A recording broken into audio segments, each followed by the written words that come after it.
Phantasmal Flames is only out for a few days and Charizard SIR is hitting the market. And what are now the prices doing? This is going to be very exciting. First of all, let's dive into some Reddit posts where people are a bit bragging or asking opinions if it could be graded into a PSA 10. So now, is this worth sending in? This is already someone asking, okay, can I send it in? It happened. Oh, the excitement. Congratulations. I am making good money from this. First of all, learn how to write. And then second of all, it is a question mark. Look at this, limited to 5 packs, pulled these back to back.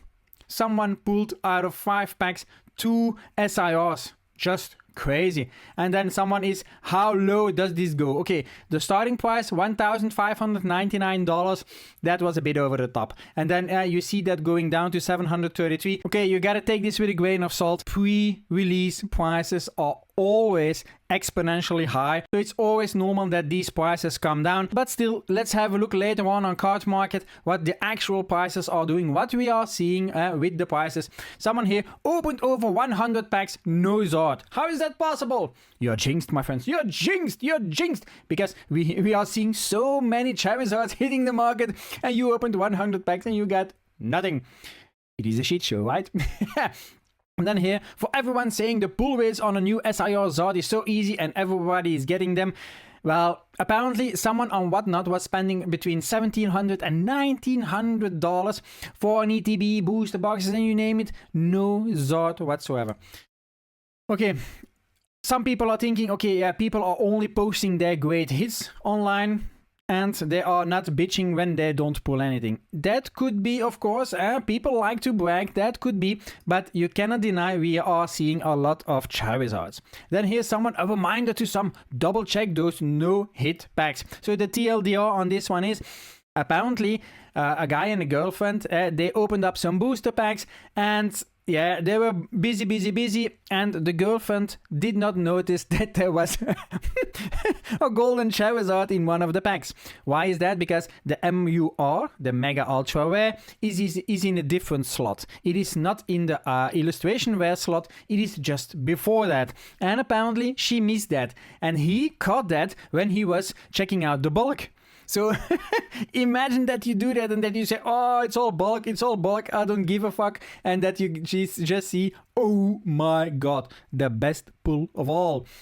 Then here's someone, it's a UPC. So missing 9 packs. And apparently there was someone else that had another box where it was the other way around. So here the packs were missing on the right side and someone else had a box with missing the 9 packs on the left side.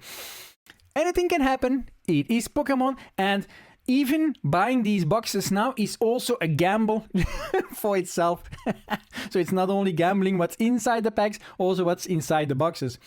And no, this is also a very good question. Is Phantasmal Flames really Obsidian Flames 2.0? It could be. If Obsidian Flames, a long time ago, people were, oh, Charizard. But if you look at the prices now, Obsidian Flames crashed completely. And a lot of people are sharing the same sentiment for Phantasmal Flames. This is now also a set completely carried by Charizard. If at a certain moment people lose interest in these Charizard cards because there is something new and other shiny cards, then it could be that the prices for this set also tank. Could be. Time will tell, and we are just in the beginning of Mega Evolution era. Anything can happen. And then here, bought these from Pokemon Center. Why is there a huge box cutter line in the middle? Is this standard? I don't know under which rock you lived, but this is just someone that went overboard with the cutter when opening the box. Some people just like to ask dumb questions, right? No, this is not standard. No, plain and simple. Such great packaging. So I already said it previously, Pokemon Center, and the shipping is terrible. A lot of people always try to get something at the drops from Pokemon Center, but have you seen how they sometimes ship it towards you? This was now the packaging, and I think this person got lucky because they still added some. Yeah, it's not always the case. Here, another one. Ooh, a new box. Also from Pokemon Center. Ooh, a new box. Let's see when he opens.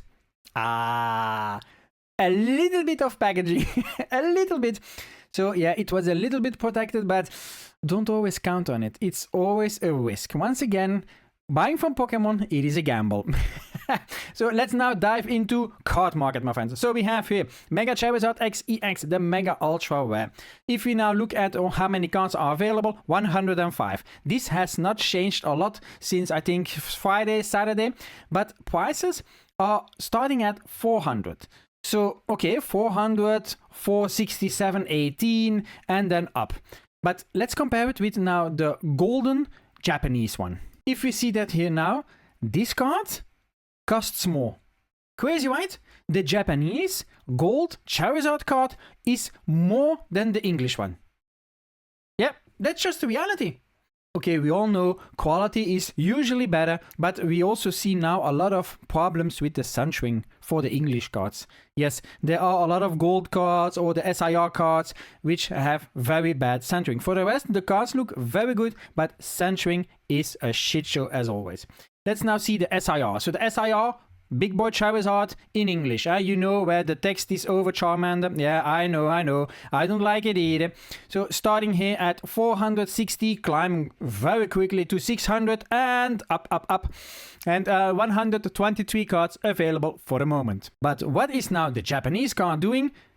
530 is the starting price and climbing towards 575 and above. So also very high price and only 68 cards available. It will be a close call to see what the actual market will do. What is now your perception? Because we see a lot of SIRs being pulled on the English side, but printing quality is also not so very great. Like I mentioned, the centering is a huge problem. So the price for the English card could still change and could go up, of course, if a lot of people realize that the centering is just so bad. If the card is not able to get a PSA 10 in decent quantities, then of course, yeah, those that can, prices will go up. Plain and simple. But it could be that the raw card remains low. But it would also be strange that the Japanese cards would be higher valued than the English ones. We don't see that a lot, but it's not uncommon. I'm also curious to know, is Phantasmal Flames now Obsidian Flames 2.0? What do you think? Is this set going to survive? Are the prices going down like Obsidian Flames? Will be very interesting. In terms of product, prices are still all over the place. All over the place. But it seems like, because in my previous video I said that perhaps it would be difficult to obtain product, I need to come back on that. There is a decent supply. Okay, not all stores have a lot of supply, but it is also a bit delayed for some stores. So we need to be patient. And if there will be a second wave soon, in a couple of weeks, that will change everything. If you like the video, you know what to do. Click the like button, subscribe to the channel, and click that notification bell. And by the way, YouTube thinks you might like that video. Check it out, let me know what you thought, and I'm out.